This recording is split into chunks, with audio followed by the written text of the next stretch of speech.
అస్సలాము అలైకుం రహమతుల్లాహి బర్కాతుహు. క్రైస్తవ సోదరుడు, క్రైస్తవ ప్రచారకుడు ప్రవీణ్ పగడాల గారు మృతి చెందిన దానికి మా ముస్లిం సమాజం తరఫున వారికి వాళ్ళ కుటుంబానికి ప్రగాఢ సానుభూతి తెలియజేస్తున్నాం. అదేవిధంగా ప్రవీణ్ పగడాల గారి ఆత్మకు శాంతి చేకూర్చాలని చెప్పి ఈరోజు మనం ఇఫ్తియార్ తర్వాత అతని కోసం కూడా దువా చేయడం జరిగింది. గతంలో అతను కొన్ని అనుచిత వ్యాఖ్యలు మొహమ్మద్ ప్రవక్త గురించి చేసినప్పుడు అతనికి మందలిస్తూ క్షమాపణ కోరుతూ వీడియో పెట్టమని చెప్పి మేము కొన్ని వీడియోలు చేయడం జరిగింది. మనం పెట్టిన వీడియోలకు స్పందిస్తూ అతను క్షమాపణ కోరిన తర్వాత ఇస్లాం ధర్మాన్ని అనుసరించే మేమందరం కూడా అతనికి క్షమించి అతని గురించి మేము పట్టించుకోవడం వదిలేసినాం.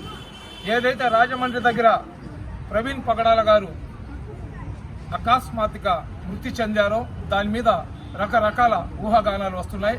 దీని మీద పోలీసు వాళ్ళు సమగ్రమైన విచారణ జరిపించాలా.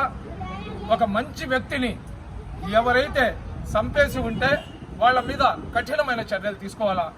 అయితే ఊళ్ళో పెళ్లికి కుక్కల హడావుడి అన్నట్లు కొంతమంది అనవసరంగా నా పేరు పెట్టి నన్ను రాద్ధాంతం చేసే ప్రయత్నం చేస్తున్నారు.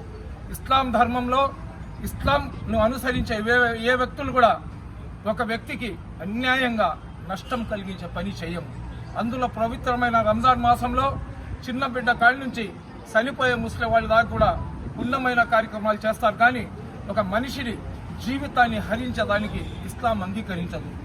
ఏదేమైనా కానీ అతనికి అది యాక్సిడెంటా లేదా మర్డరా అనేది ఖచ్చితంగా రాష్ట్ర ముఖ్యమంత్రి, అదేవిధంగా లోకేష్ బాబు గారు, అదేవిధంగా హోమ్ మినిస్టర్ గారు, డీజీపీ గారు వీళ్ళందరూ కూడా అన్ని కోణాల్లో విచారణ జరిపించి ఎవరైతే దోషులు ఉంటారో వాళ్లకు ఉరి శిక్ష వేయాలని చెప్పి మేము డిమాండ్ చేస్తున్నాం. ఎందుకంటే మా ప్రవక్తకు చెప్పినప్పుడు ఖచ్చితంగా మేము రియాక్ట్ అవుతాం.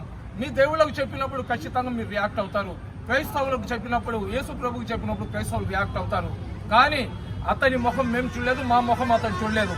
ఏదైతే అతని వీడియోస్లో డెబిట్స్లో మొహమ్మద్ ప్రవక్త గురించి చేసిన అనుచిత వ్యాఖ్యలు ఏదైతే ఉన్నాయో దాన్ని ఖండించే సందర్భంగా అతని మీద మేము చాలా కఠినంగా అయితే మాట్లాడిన మాట వాస్తవమే.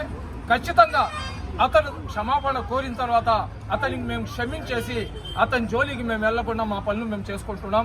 నేను యావత్ క్రైస్తవ సోదరులకు చెప్తున్నాను, ఎవరో రెచ్చగొట్టి ఏదో చెప్తే అనవసరంగా మీరు కేసును పక్కదావ పట్టించేటట్లు రకరకాలుగా మీరు తెలిసి తెలియని పనులు కానీ చేసుకుంటే అసలైన దోషులు తప్పించుకొని దర్జాగా తిరిగే పరిస్థితి వస్తుంది. కాబట్టి దయచేసి మీ దగ్గర ఆధారాలు లేకుండా అనవసరమైన కామెంట్లు చేయబాకండి.